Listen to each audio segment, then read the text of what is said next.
Aloha BIOCHEM. In this lecture, we continue in Chapter 1 to introduce measurement, the metric system, and unit conversions. Hello again. So we're moving along in Chapter 1. We have already done the matter portion. Now we're going into the measurement portion. And in this video, we'll cover section 1.4, which introduces measurement, the metric system, but we'll also take a look at a few examples of unit conversions. Though the textbook introduces them later, I think it's the right time to do it now. They're very important and we'll be using them throughout the semester. So let's jump over to the notes. So what are measurements and why are they useful? Well, if you remember our previous lectures where we discussed matter and the different ways of classifying matter, in other words, how do you categorize matter into this type of matter, that type of matter, and that type of matter? And there were several ways that we talked about doing that.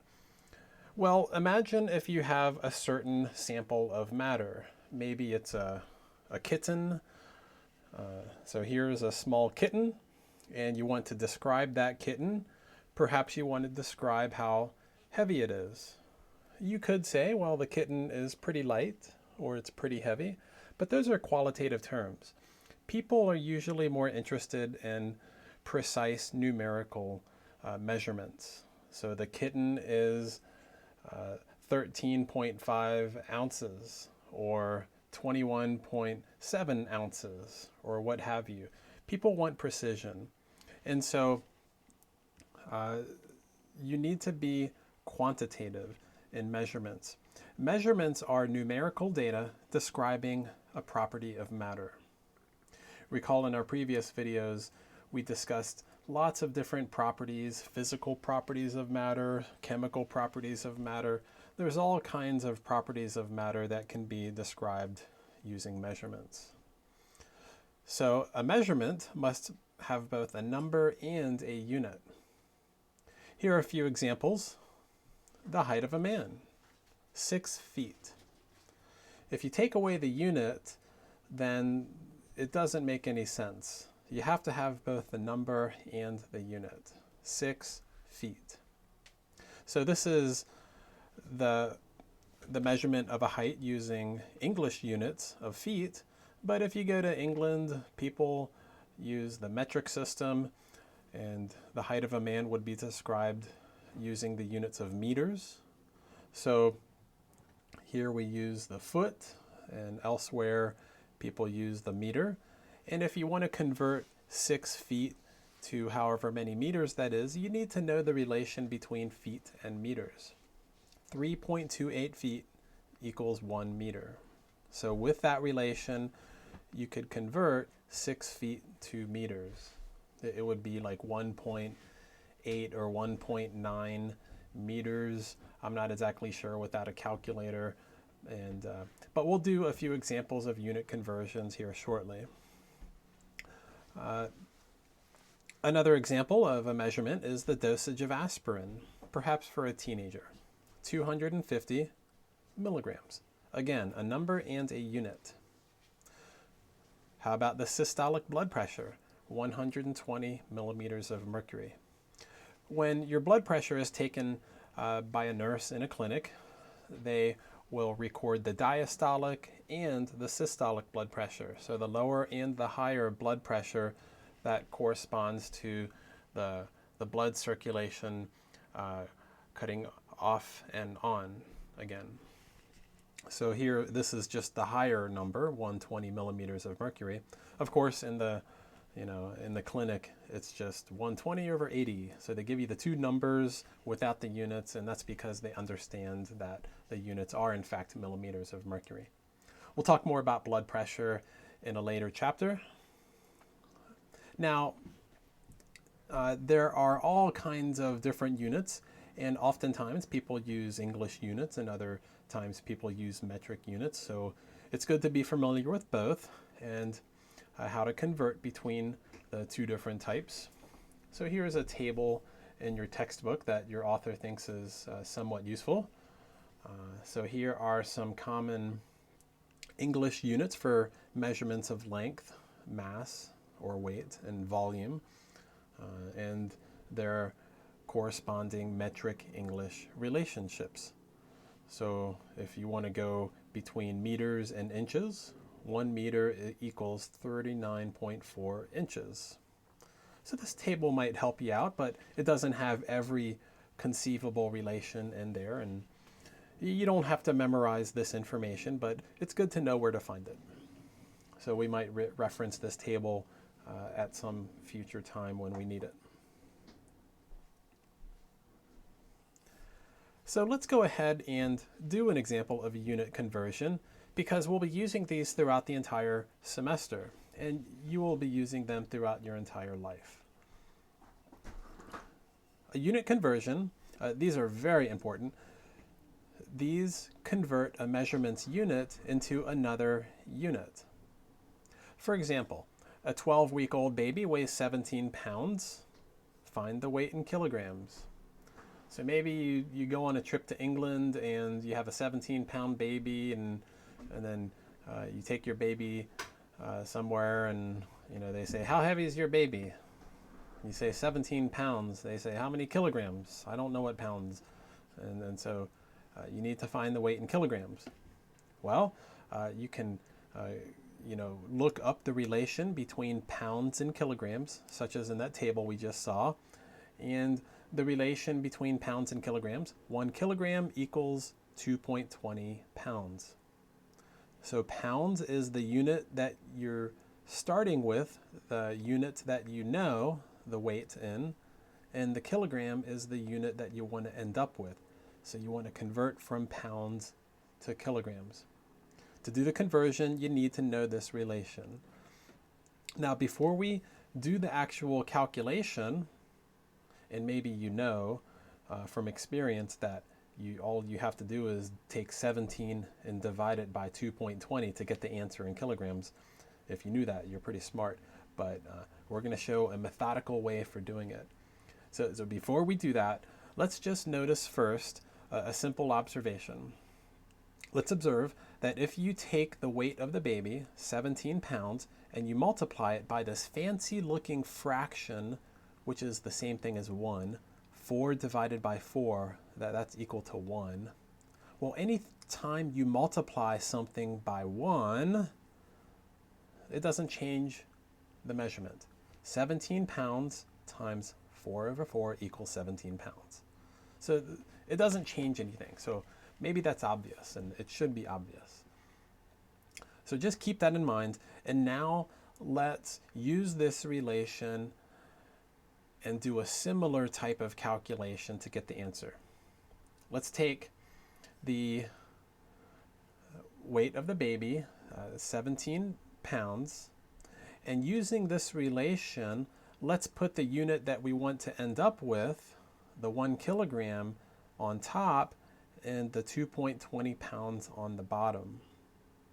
Now, 1 kilogram is the same thing as 2.20 pounds. So whenever you have a fraction where the numerator equals the denominator, that fraction is the same thing as 1. And multiplying a measurement by that fraction doesn't change the measured value.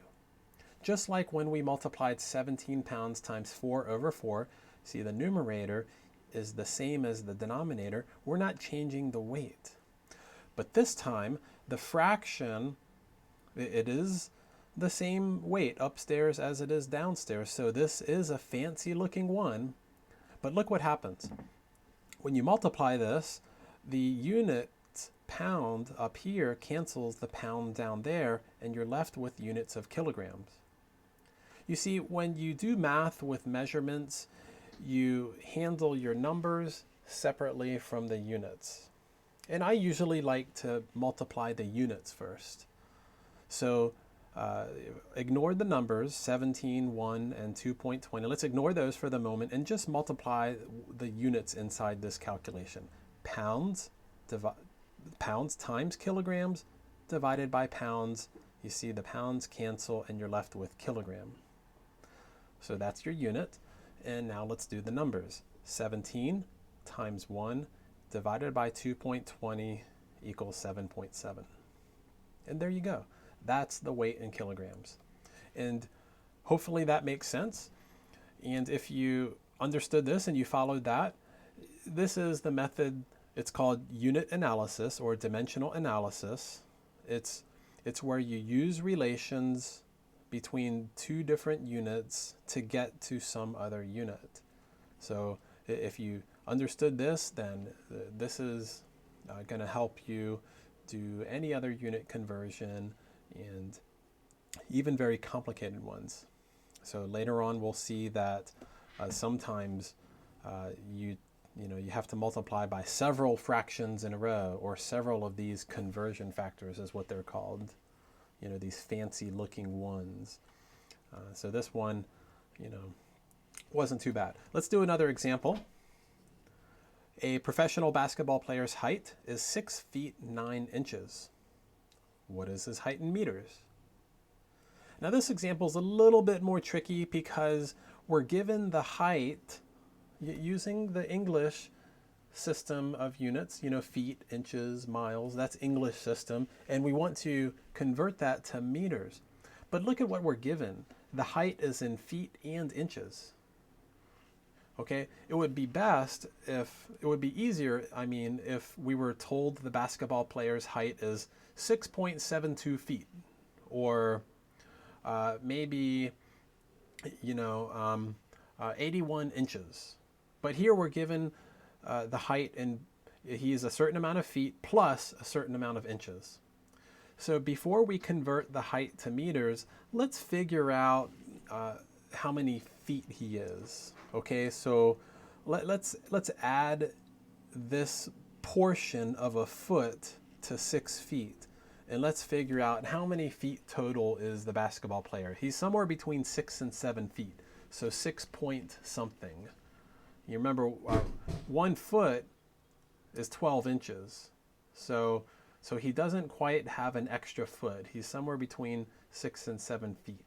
So let's first convert the 9 inches to feet, and then let's add that to the 6 feet to find the total number of feet the basketball player is. And then once we know that, then let's convert his height in feet to meters. Okay, so first let's find the total height in feet. So we know is 6 feet plus however many feet that is. Well, to convert 9 inches to feet, let's take 9 inches, and then we know that 12 inches is 1 foot. So we want to get rid of inches and turn it into feet. So put the 1 foot upstairs and then the 12 inches downstairs. So you see, this is that fancy looking 1 that converts inches to feet. So you take your 9 inches and you multiply it by this conversion factor, and that will tell you how many feet. So again, do the units separately from the numbers. So inches times feet divided by inches, the inches cancel and you're left with feet. And then do the numbers. 9 times 1 divided by 12, that's 0.75. So 9 inches is 0.75 feet. So the basketball player's total height in feet is going to be 6 feet plus the 0.75 feet, so that's 6.75 feet. Okay, so that's how many feet the basketball player is. In the USA, people usually tell you heights using feet and inches. It might be simpler if we just knew our height using the decimal system, but we don't. That's not what we do. Okay, so now that we know how many feet the basketball player is, let's convert feet to meters. So to do that, we use the second relation between feet and meters. 1 meter is 3.28 feet. So using this relation, build the corresponding conversion factor. We want to get rid of feet, so we put that part on the bottom, and we want to turn it into meters, so we put that on the top. And now we multiply the measurement times the conversion factor to get to the units of meters. So handling the units, feet times meter divided by feet, the feet cancel, and we're left with meter. And now the numbers, 6.75 times 1 divided by 3.28. If you calculate that, that comes out to 2.06 meters. That's quite a tall person, by the way. It's rare to come across somebody who's more than 2 meters in height. So my sister actually married a guy, and he's, I think, 6 feet 8 inches. So he might be like right around 2 meters or something. So it's kind of cool if you're 2 or more meters. So, all right. So that's a couple of examples of unit conversions. We'll be doing these types of things throughout the semester. So, now you see how it's done. Now let's discuss a little bit more about the metric system. The metric system is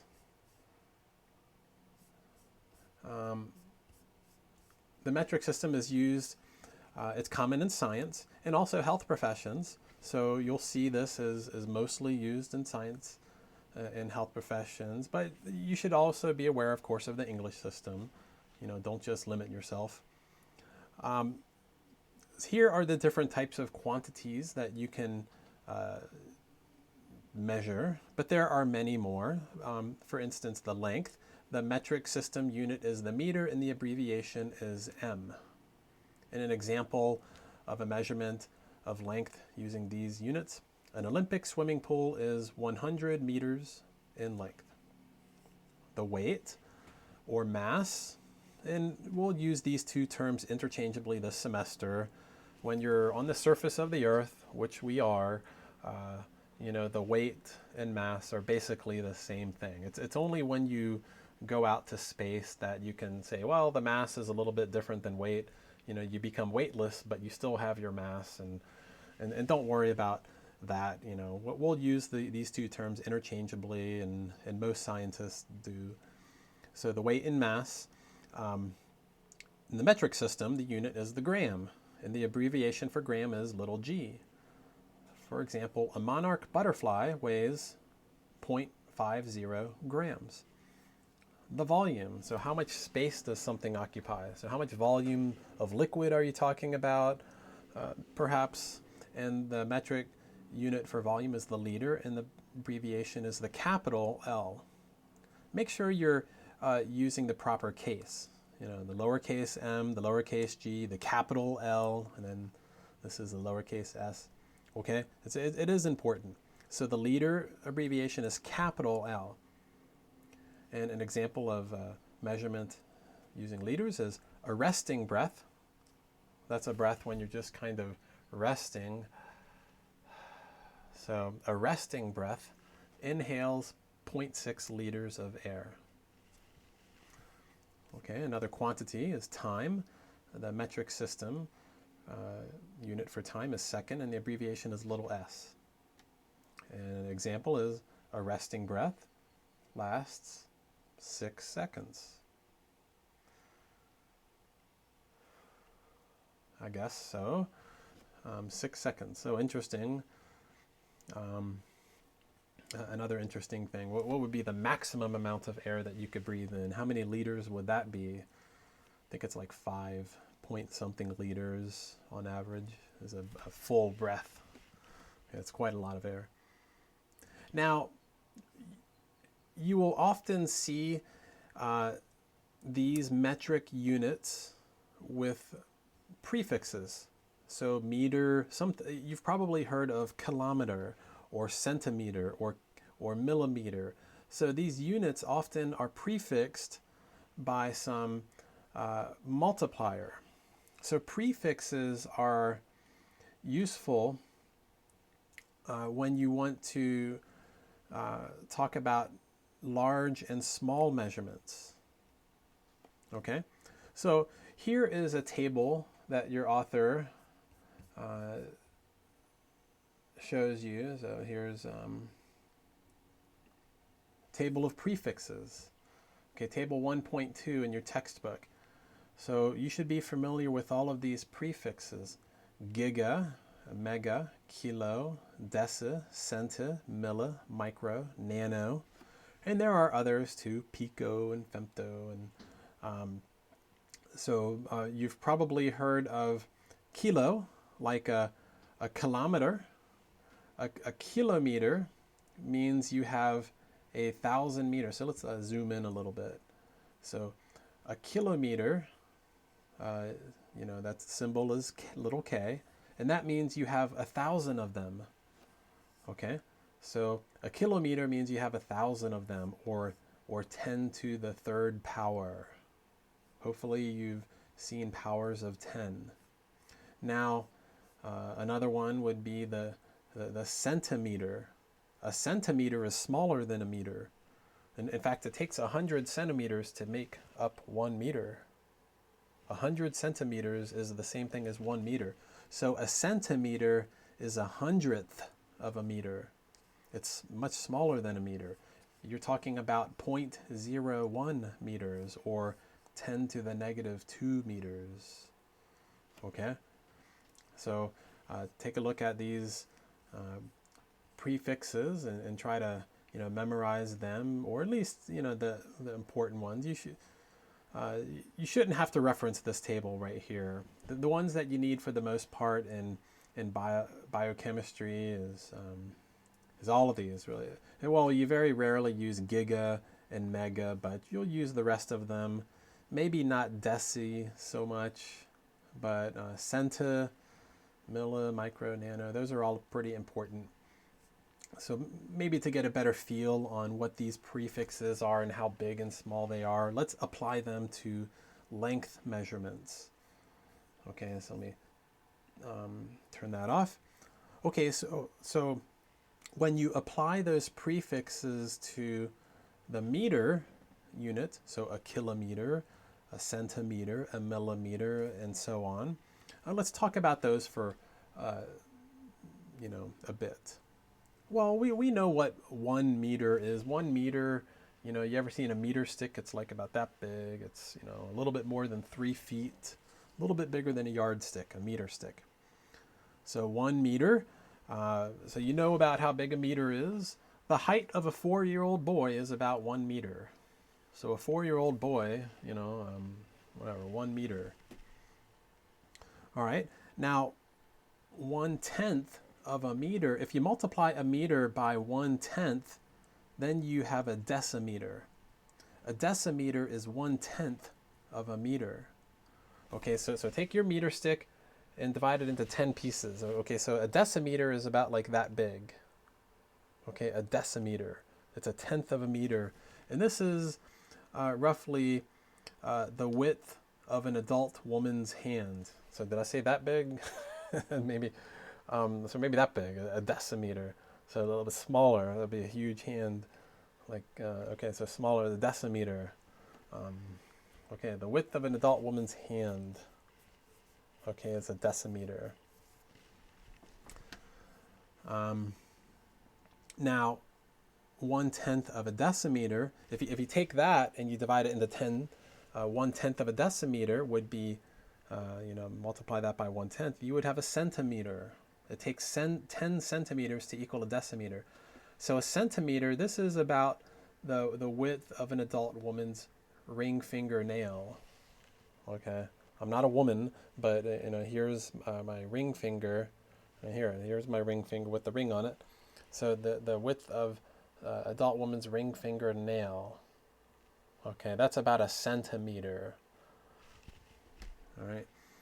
Now, these we can all see with our bare eye, so we don't need a special instrument. You can even see a millimeter with your eye. You don't need a magnifying glass to see a millimeter. A millimeter is 1/10 of a centimeter. So take that centimeter and divide it into 10 pieces, and one of those would be a millimeter. And this is about the thickness of a thumb fingernail.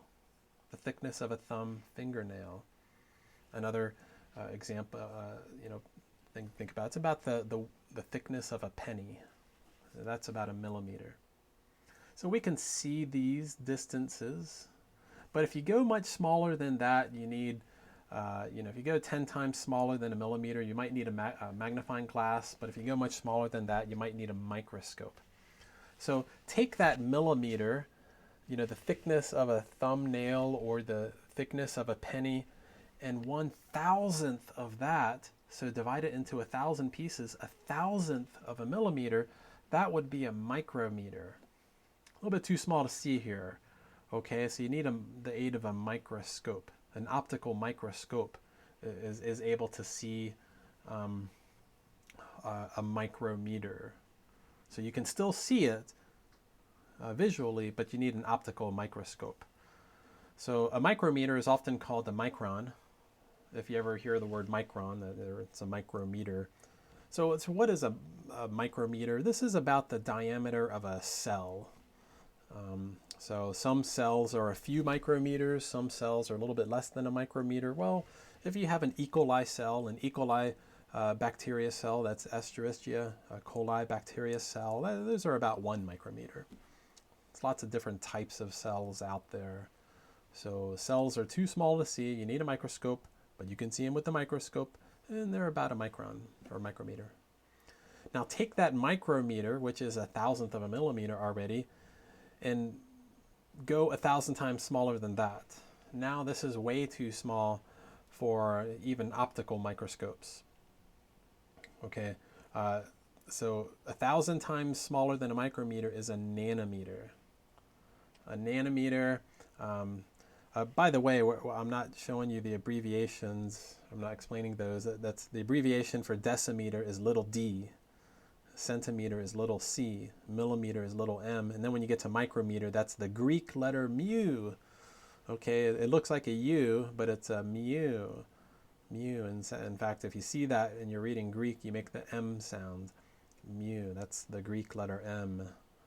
Okay, nanometer is little n. Nanometer is way too small to see with the optical microscope, but you can see it with some other special instruments called electron microscopes. They generate these nice images, but they're not optical images, but they're very cool.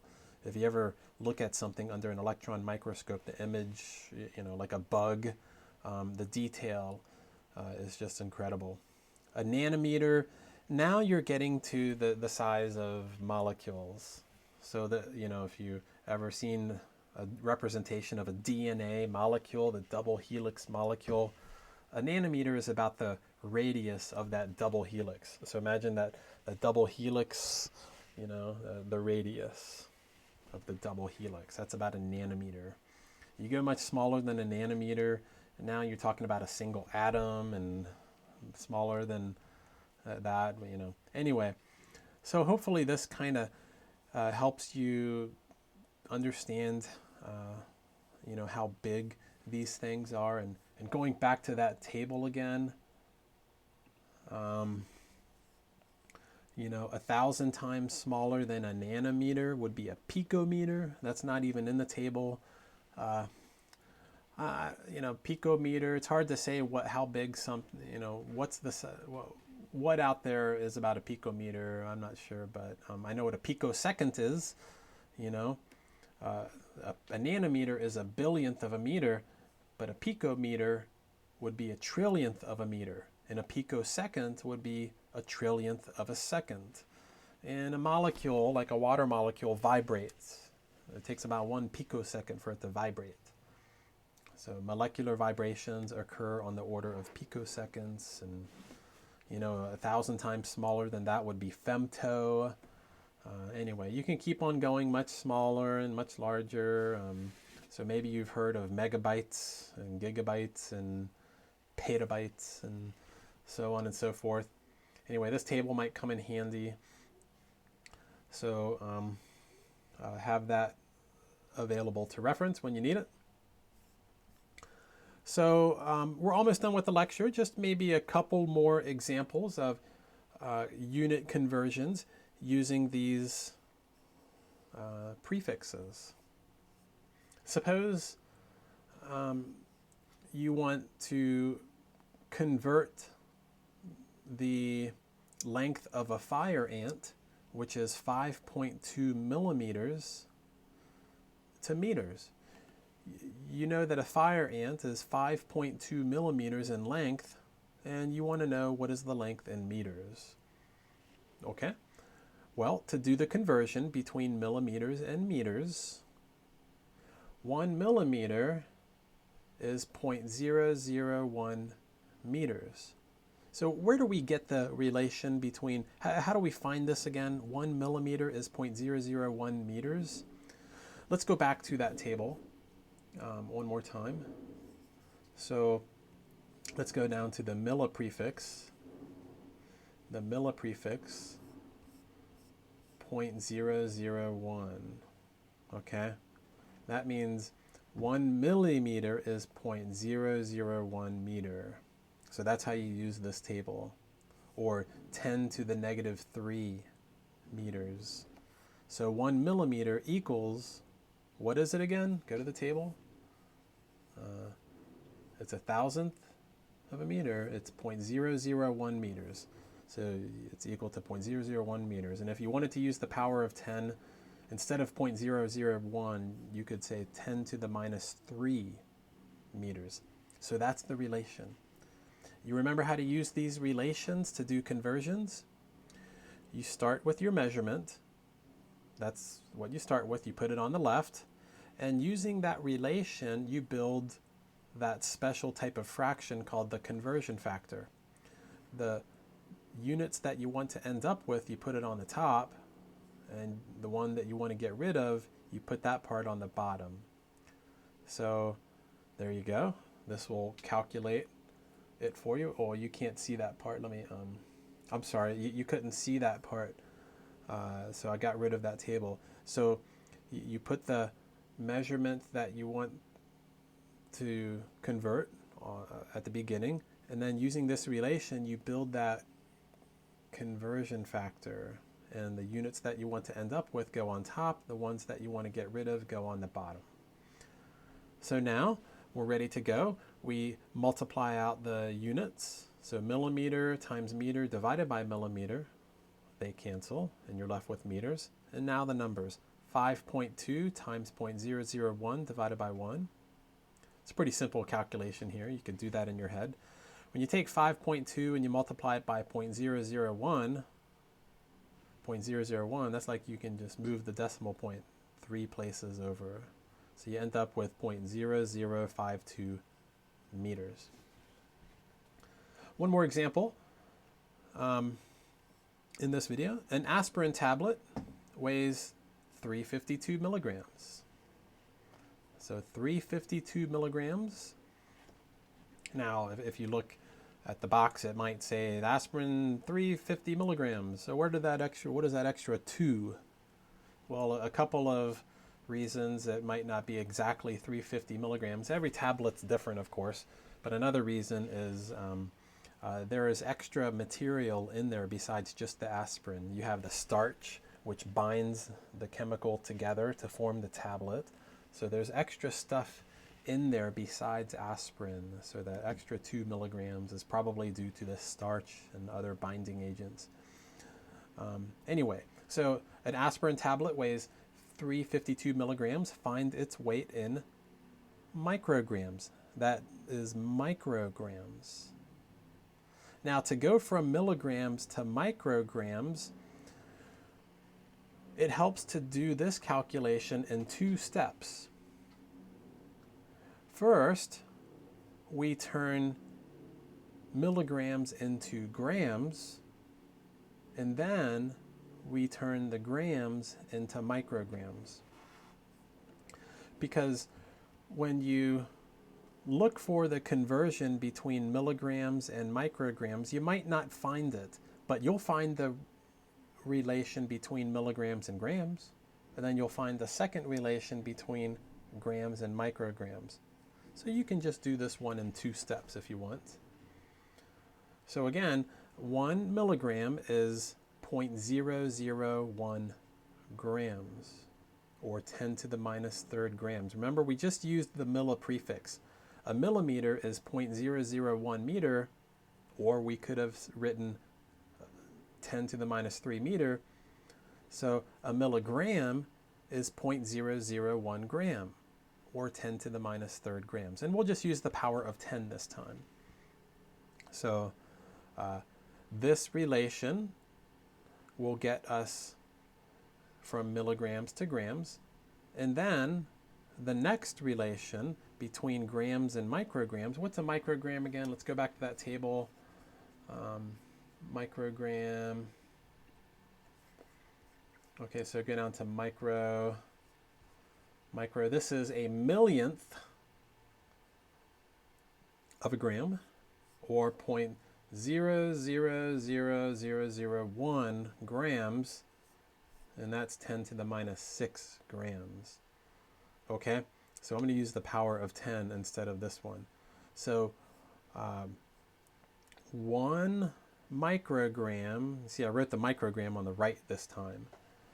So 1 microgram equals 0.00001 grams, or 10 to the minus 6 grams. So now we know the connection between milligrams and grams, and then between grams and micrograms. And so the way that we do this is we just use 2 conversion factors for the calculation. So you start with your measured mass or weight, you put it on the left, and then, so that's, you're starting with milligrams, so let's get rid of milligrams first. Let's use this relation to build the first conversion factor, okay? And you can see that when you multiply the mass times the first conversion factor, the milligrams are going to cancel. But rather than doing that calculation, let's just slap on a second conversion factor that gets rid of grams and gets us to micrograms. So the second relation, 1 microgram is 10 to the minus 6 grams. Now let's put the micrograms on top, because that's what we want to get to, and we want to get rid of grams, so we put that part on the bottom. So you see these 2 relations are used to build those 2 conversion factors. And you see how nicely the units cancel. Milligram cancels milligram, gram cancels gram, and we're left with microgram. And now doing the numbers, 352 times 10 to the minus third divided by 1 times 1 divided by 10 to the minus 6. And so when you do this calculation, maybe you need a calculator, it will give you 352,000. So that's 352,000 micrograms, or 3.52 times 10 to the 5th micrograms. This, this is the same thing as that. We'll talk more about powers of 10. So this second example is kind of a little bit more difficult because it used powers of 10, but we'll talk more about them, and also how to report answers in scientific notation in our next video, or the video after that. So this is just kind of a look ahead. In our next video, we're going to take a look at significant figures and how they are connected to measurements. And I think in the following video is where we look at scientific notation and powers of 10. Okay, so stay tuned for that. Aloha.